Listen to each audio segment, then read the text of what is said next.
ગ્લુકોમીટરથી તમે શુગર માપો ત્યારે ખાસ ગ્લુકોમીટરમાં સ્ટ્રીપ પહેલાં નાખો. આમાં જે ઇલેક્ટ્રોડવાળો ભાગ જે છે એ ગ્લુકોમીટરની અંદર જાય.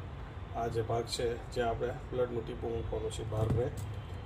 પ્રિકરનો મેં તમને પહેલાંના વિડીયોમાં સમજાવ્યું છે, પ્રિકરમાં કાપાઓ છે જે એનો ફોર્સ નક્કી કરે છે. બહુ મોટા નંબર ઉપર રાખશો તો જોરથી સોય વાગશે, નાના નંબર ઉપર રાખો તો ઓછી સોય વાગશે.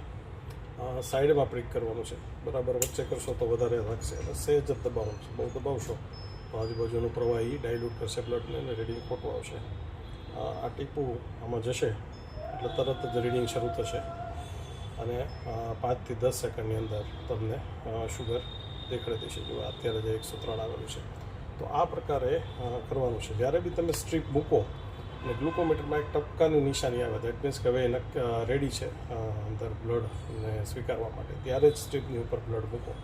જો વહેલું મૂકશો તો એરર લખાયેલી આવશે, જો સ્ટ્રીપ ખરાબ હશે તો પણ એરર કોડ આવશે. આ પ્રમાણે જો શુગર માપશો તો એ એકદમ ચોકસાઈભર્યું આવશે અને એ કામમાં લાગશે. Thank you.